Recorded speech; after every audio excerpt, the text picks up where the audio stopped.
अस्सलाम वालेकुम भाई का ये सवाल है बड़ा इंपॉर्टेंट कि लोग गोल्ड पे इस वक्त बुलिश हैं।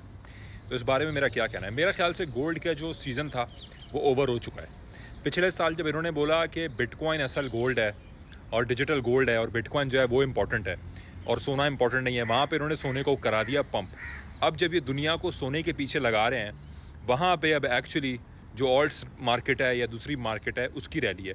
देखिए, सोने के अंदर जो इतने ट्रिलियंस ऑफ डॉलर्स घुसे हैं और इतना पंप हो गया है सोना, और वो क्यों पंप हुआ है, उसके पंप होने की वजह थी ग्लोबल कॉन्फ्लिक्टिव सिचुएशन जो अब जो है पीस की तरफ आ रही है। दूसरी वजह थी जो टैरिफ्स हैं, ट्रेड वॉर है चीन की और अमेरिका की, वो इस वक्त पीस की तरफ आ रही है। नवंबर तक टैरिफ के पॉज हैं और तब तक जो है वो मुस्बत और बेहतर इकदाम हैं जो लिए जा रहे हैं और चीज़ों को रिलैक्स किया जा रहा है। अपार्ट फ्रॉम दैट जो एक और चीज़ थी इसके अलावा वो ये थी कि अनसर्टेनिटी है कि रेट कट नहीं हो रहे, वो भी दूर हो गई है। जिन सारी वजूहात की बिना पर सोना इतना ऊपर गया और उसमें ट्रिलियंस ऑफ डॉलर लोगों के गए, वो जो वजूहात हैं वो तो अब ख़त्म हो चुकी हैं, वो वजूहात तो दूर हो चुकी हैं, वो तो अब एग्जिस्ट नहीं करती मार्केट के अंदर।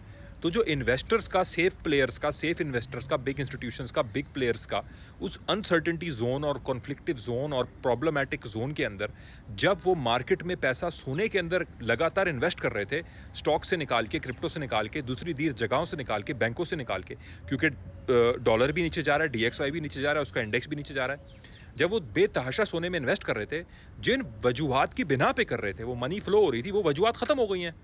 वो सारा फियर मॉन्गरिंग, वो सारी जो फट था वो दूर हो गया, ख़त्म हो गया। अब तो ये भी पता चल गया कि जॉब मार्केट वीक है। अब तो ये भी पता चल गया कि ट्रेड वॉर की वो हकीकत नहीं रही। अब तो ये भी पता चल गया रेट कट सितंबर में होगा, 90% से ज़्यादा चांसेस हैं। अब तो 2 रेट कट फेड्स वाले खुद कॉल कर रहे हैं कि 2 तक रेट कट हम इस साल ले सकते हैं। अब तो ये सारी चीज़ें हमारे सामने जो है वो शाया हो गई हैं, बयान हो गई हैं। तो अब ये जो ट्रिलियंस ऑफ डॉलर्स इन्वेस्टर्स के सोने के अंदर फंसे हुए हैं, इन्वेस्ट हुए हुए हैं, इस पैसे ने निकल के कहाँ जाना है? इस पैसे ने निकलना है। लेजेंडरी शॉट ढूंढना चाहिए अब हमें गोल्ड में से, और इंशाल्लाह ग्रुप की बुल आर्मी को वो लेजेंडरी शॉट हम इंशाल्लाह देंगे, अल्लाह के फजलो करम से हम इंशाल्लाह देंगे। तो हमें वो ढूंढना चाहिए इस वक्त हमें पर्सनली हम वो ढूंढने के पीछे लगे हुए हैं। अब जब ये पैसा निकलेगा, क्या ये बैंक्स में जाएगा, सेविंग अकाउंट में? क्यों जाएगा जब रेट कट इस साल 2 फेड खुद कॉल कर रहा है और एक तो अभी सितंबर में कॉल कर रहा है? इसका मतलब है कि जो सेविंग अकाउंट में लोगों को शराय सूद रिटर्न मिलता है वो नहीं मिलेगा उतना, तो क्यों डालेंगे वहाँ नहीं डालेंगे? क्या रियल एस्टेट मार्केट में डालेंगे जो ऑलरेडी पंप्ड अप है दुनिया भर के अंदर? या क्या 23 से सबसे पैसा स्टॉक्स एंड क्रिप्टो में जाता है? ऑफ कोर्स 23 से सबसे पैसा कहाँ जाता है? स्टॉक क्रिप्टो में। तो मेरी अपनी ये पर्सनल एनालॉजी है, बाकी मजीद इस पर मैं आप लोगों को बताऊंगा। तो मेरे ख्याल से मार्केट का मजीद अपसाइड ये भी एक रीज़न है, आ सकता है।